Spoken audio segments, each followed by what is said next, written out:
வாழ்த்துக்கள். மாணவர்கள் அனைவருக்கும் வாழ்த்துக்கள். ஆடியோ வீடியோலாம் கரெக்டாக இருக்கா? ஆன்சர் பண்ணுங்கள்.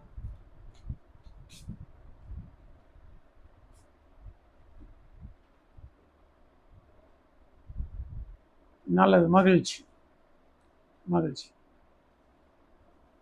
சிவாயனம் சிவாயனம். அன்பர்கள் எல்லாருமே உங்களுடைய மைக்கை மியூட் பண்ணிடுங்க. நம்ம முதல் நாள் வயிற்றுக்கு பார்த்தோம், அடுத்து சிறுகுடலுக்கு பார்த்தோம், அடுத்து கணையத்துக்கு பார்த்தோம். இன்னைக்கு நம்ம பார்க்கக்கூடியது நம்முடைய வித்து நாதம்னு சொல்லக்கூடிய விந்து பைக்கான ஆசனங்களை தான் பார்க்க போகிறோம். ஏன்னா நம்ம உடலுடைய உயிரை முழுமையாக தாங்கி நிற்கக்கூடியதே இந்த வித்து நாதம்தான். அதாவது நம்மளுடைய சரீரத்துடைய ஒட்டுமொத்த மையம் எது அப்படின்னா மூளை. மூளை இருந்தால் தான் சரீரம் நிலைச்சு நிற்கும். அப்ப சரீரத்திற்கு ஆதாரம் மூளை. அதே மாதிரி மனதிற்கு ஆதாரம் நம்ம புருவ மத்தி. நம்ம உயிருக்கான ஆதாரம் நம்முடைய ஜீவ வித்து குழம்பு, அதாவது செக்ஸுவல் கிளாண்ட். நம்முடைய வித்துநாதம் எந்த அளவுக்கு கெட்டியா இருக்கோ அந்த அளவுக்கு தான் உடம்புல உயிர் ஆற்றலே இருக்கும். ஸோ அந்த வித்துவை கெட்டிப்படுத்தக்கூடிய உயிர் ஆற்றலை அதிகப்படுத்தக்கூடிய உடற்பயிற்சியை தான் இன்னைக்கு நம்ம பண்ண போறோம். நம்ம உடம்புல வித்துநாதம் எந்த அளவுக்கு கெட்டியா இருக்கோ அந்த அளவுக்கு நமக்கான படைப்பு ஆற்றல் உருவாகும். எப்படி நமக்கு விந்து ஆற்றல் வீரியமா இருந்தால் நம்ம ஒரு உயிரை படைக்கலாம், அதே மாதிரி அந்த வித்து ஆற்றல் உன் மன உடலில் பரவும் பொழுது நீ எது எது விரும்புறையோ அதை நீயே கட்ட அமைச்சிடலாம். அதாவது வித்துநாதம் உடலில் பரவும் பொழுது புதிய உயிரை உற்பத்தி செய்யலாம், குழந்தையை பெற்றுக்கலாம். வித்துநாதம் மன உடலில் நிலைத்திருக்கும் பொழுது நீ என்னென்ன விரும்புறையோ அதை அப்படியே கட்டமைக்கலாம். அதே ஜீவ வித்து சக்தியானது நம்ம உயிரில் கலக்கும் பொழுது இறைவனை உணரலாம். அப்போ சரீரத்திற்கும் மனதிற்கும் உயிருக்குமான ஒரு அளப்பரிய ஆற்றல் தான் வித்து சக்தி. இதை நமக்கான வாரிசை உருவாக்கிட்டு மற்ற அனைத்து காலங்கள்லையும் நமக்கான லட்சியத்தை நோக்கி நகர்றதுக்கு தான் இந்த வித்துநாதத்தை நாம் பயன்படுத்தும். அதை சாதாரண உடலியல் இச்சையிலே விரயப்படுத்தக்கூடாது. அதனால் அந்த வித்துநாதத்தை கெட்டிப்படுத்தக்கூடிய பயிற்சியை தான் நாம் தொடர்ந்து ஒரு 10 நாளைக்கு பண்ண போகிறோம். சரி, அதுக்கு முன்னாடி ஆரோக்கியத்துடைய முக்கியத்துவத்தையும், அந்த ஆரோக்கியம் கெட்டு போயிடுது அப்படின்னா நாம் என்னென்ன இழி நிலைக்கெல்லாம் தள்ளப்படுவோம் அப்படிங்கிறத மட்டும் பார்த்துட்டு நம்ம கிளாஸ்க்குள்ள போவோம். அதாவது கடந்த சனிக்கிழமை நமக்கு மிகவும் வேண்டப்பட்ட ஒரு உறவோட ஒரு ஹாஸ்பிட்டலுக்கு போயிருந்தோம். அது ஒரு தனியார் ஹாஸ்பிட்டல். அந்த டாக்டர் வந்து சரியாக 12 மணிக்கு வர்றதா அங்கே குறித்து வச்சிருக்கிறாங்க. மருத்துவரின் வருகை 12 மணி அப்படின்னு. நான் நம்ம அன்பரை கூட்டிக்கிட்டு அங்கே ஹாஸ்பிட்டலுக்கு போகிறோம். சரியாக நாங்கள் ஒரு 11 மணிக்கே போயாச்சு. 11 மணிக்கே போய் டோக்கன்லாம் வாங்கி ரிஜிஸ்டர் பண்ணியாச்சு. கரெக்டாக நாங்கள் போகிறோம். அதே டயத்தில் ஒரு இஸ்லாமிய அன்பரும் அவங்க குடும்பத்தாரும் வராங்க. அவங்களுக்கு நெஞ்சு வலி. அவங்களும் சரியாக அந்த 11 மணிக்கு வந்து வெயிட் பண்ணிகிட்டு இருக்காரு. நெஞ்சை பிடிச்சிக்கிட்டு அப்படியே அமுக்கிக்கிட்டு இருக்காரு. அவர் ஒரு பேஷண்ட். பார்த்தா கிட்டத்தட்ட 10-100 பேர்கிட்ட அந்த இடத்த அடைச்சி இருக்கிறாங்க பேஷண்ட். 11 மணிக்கு போய் பதிவு பண்ணுறோம். 12 மணிக்கு பார்க்க டாக்டர் வரல, 1 மணிக்கு வரல, 2 மணிக்கு வரல, 3 மணிக்கு வரல, 4 மணி. நாங்கள் கரெக்டாக 12 மணிக்கு வரலங்கையில போய் அந்த நர்ஸ்கிட்ட கேட்கும்போது அவங்க என்ன சொல்கிறாங்க, வருவாங்க டாக்டர் வருவாங்க அப்படிங்கிறாங்க. 1 மணிக்கு போய் கேட்கும்போதும் வருவாங்க அப்படிங்கிறாங்க. 2 மணிக்கு போய் கேட்கும்போது தான் சொல்கிறாங்க, அவங்களோட கெஸ்ட், அதாவது ரிலேஷன் வந்திருக்காங்க, ஸோ டாக்டர் வர்றது கொஞ்சம் லேட் ஆகும், இருக்குன்னா இருங்க, இல்லைன்னா வேறு ஏதாவது கிளினிக்கு போங்க, டோக்கன் காசெல்லாம் ரிட்டர்ன் பண்ண மாட்டோம், நீங்கள் அடுத்து வந்து பார்த்துக்கோங்க அப்படிங்கிற. 12 மணிக்கு வர வேண்டிய மருத்துவர் 4 மணிக்கு வர. பேஷண்ட் மேலே எந்த ஒரு அக்கறையுமே கிடையாது. இருக்குன்னா இரு, இல்லாட்டி வேற எங்கிட்டும் போ. ஏன்னா கிளினிக் அப்படி நிறைஞ்சு வடியுது. இதில் நம்ம பக்கத்தில் இருந்த அந்த இஸ்லாமிய அன்பர் மயக்கம் போட்டு தூங்கியே விழுந்துட்டார். அதுக்கப்புறம் டாக்டர் வந்து முதல்ல அந்த இஸ்லாமியரை பார்த்தாரு. அப்படி பார்த்து வீட்டுக்கு வர்றதுக்கு 8 மணி ஆயிடுது. இல்லை நம்ம புரிஞ்சுக்கிட வேண்டிய விஷயம், மருத்துவர்கள்லாம் பேஷண்ட்டுகளை மதிக்கிறதே கிடையாது. நீ துட்டு கொடுத்தாலுமே உனக்கு ரெஸ்பான்ஸே கிடையாது.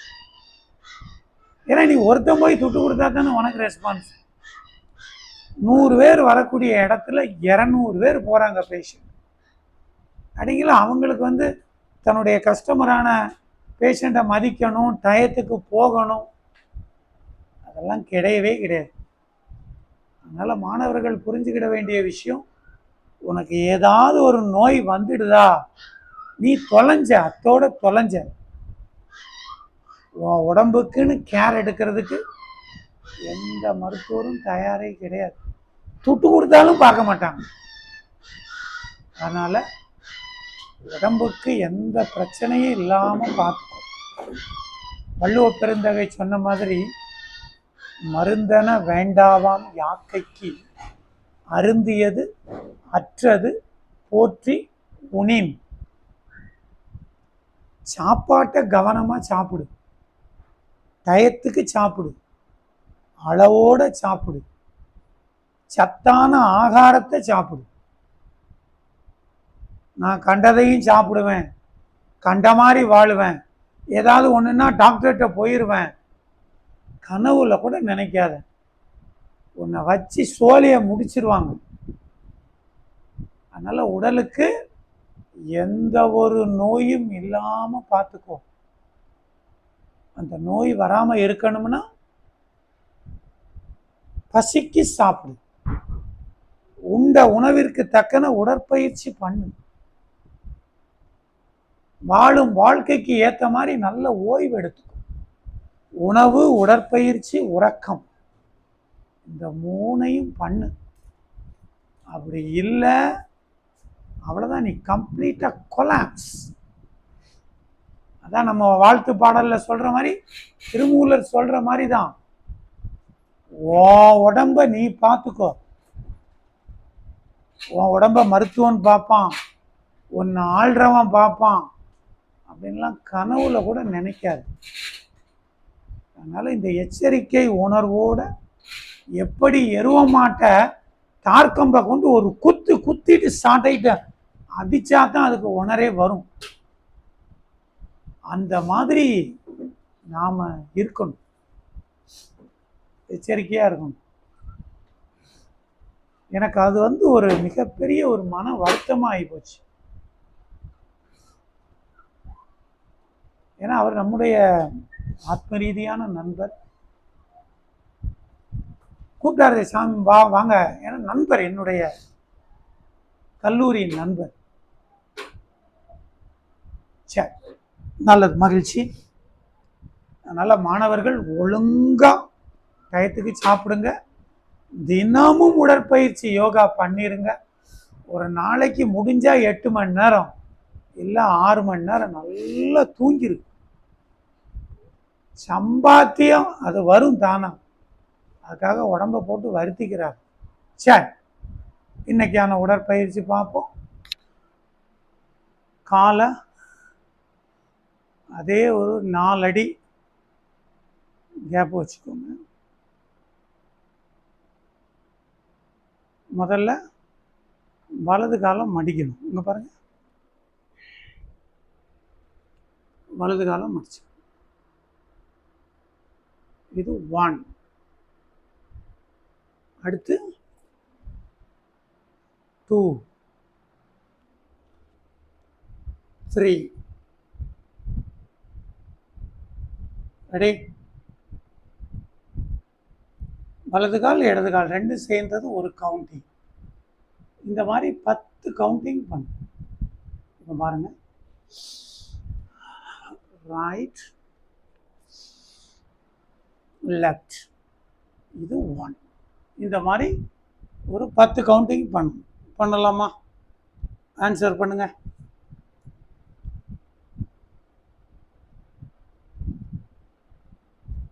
ரெடி? இதில் வந்து எந்திக்கிறது பிரீத் இன், உட்கார்றது பிரீத் அவுட். இப்போ பாருங்க, breath in, breath out, breath in, breath out. Ready? அப்போ ரெடி, எல்லாரும் நின்றுக்கோங்க. 10 கவுண்டிங் பண்ண போகிறோம். ரெடி? மூச்சை நல்லா இழுத்துக்கோங்க. Breath out, right side, breath in, breath out. 1,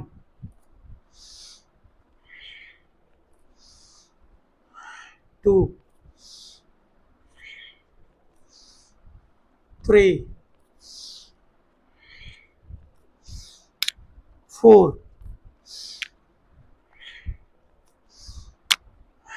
5, 6, 7, 8, 9, 10. Relax. இயல்பான சுவாசத்தை கவனிங்க. எல்லாராலையும் பண்ண முடியுதா?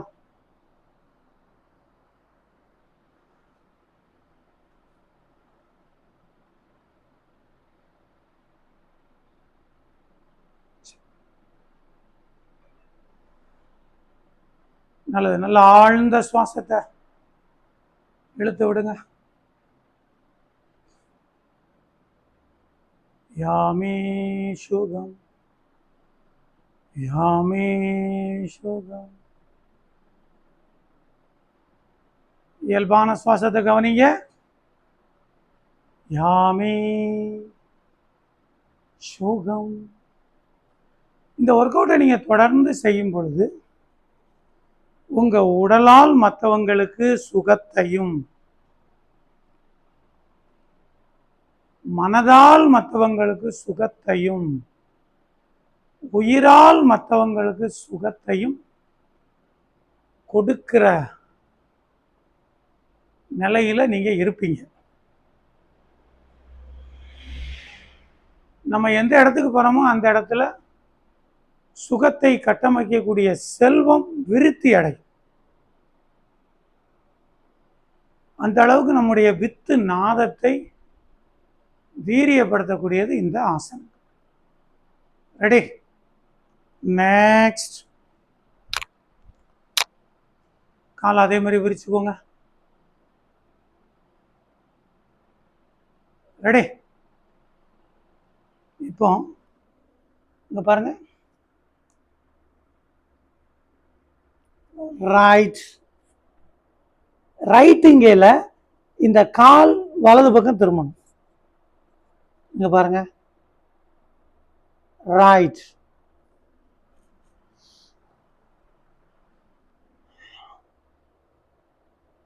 அப்புறம் சென்ட்ரு, அப்புறம் லெஃப்ட். லெஃப்ட்டுங்கையில் இந்த கால் லெஃப்ட் பக்கம் திரும்பிடணும். அப்புறம் இந்த கையை கொண்டு வந்து இது ஒரு கவுண்டிங். நல்லா பார்த்துக்கோங்க. இப்போ அடுத்து தொடங்குறது 1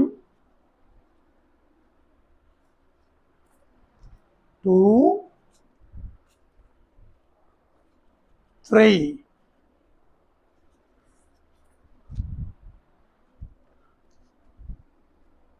2 இந்த மாதிரி சொல்றது புரியுதா? இப்போ இடத்துல தொடங்குறப்பனா 1 2 3 4 5 5 கவுண்டிங், 5 அசைவுகள், ஒரு கவுண்டிங் வரும். இந்த மாதிரி 10 கவுண்டிங் செய்யலாமா? ஆன்சர் பண்ணுங்க.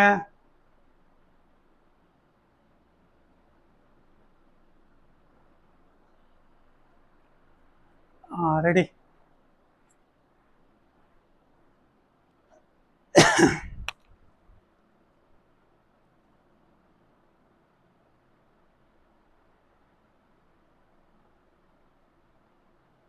இதில் மெயினாக இடது பக்கம் திரும்பும்போது இடது கால் இப்படி தான் இருக்கும்.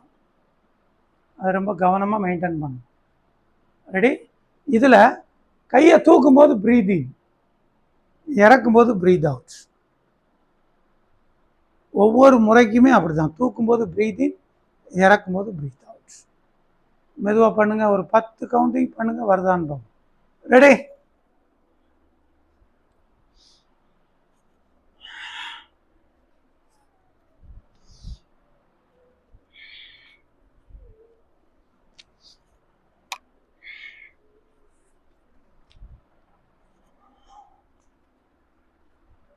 One,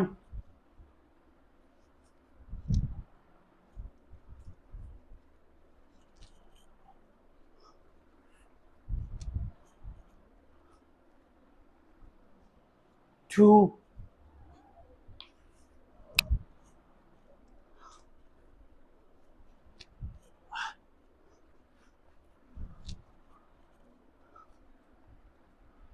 3,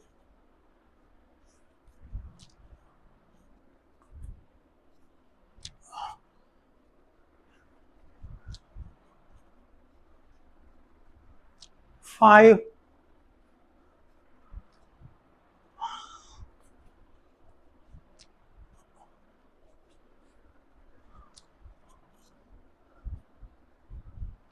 6,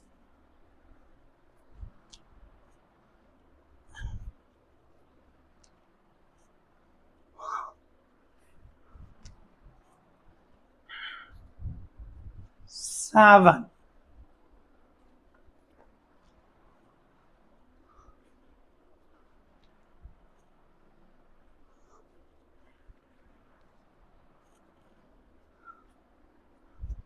8,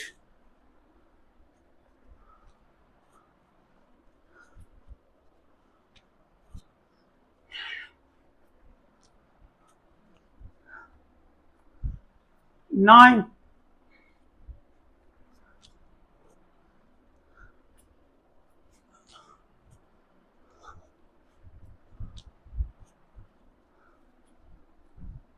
10.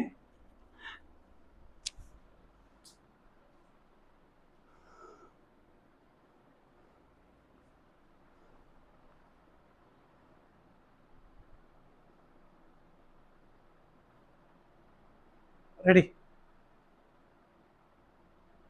கைகளை நல்லா இறுக்கி பிடிச்சுக்கோங்க.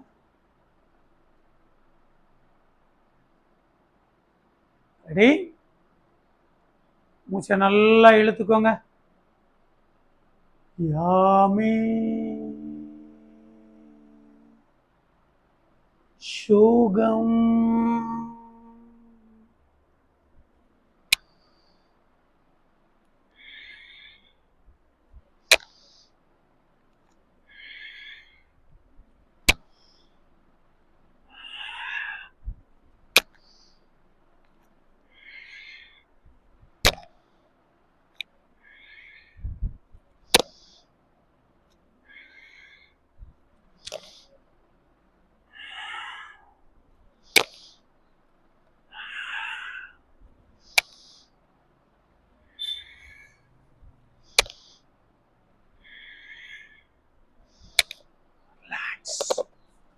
10 கவுண்டிங் பண்ணவங்க ரிலாக்ஸ் பண்ணி.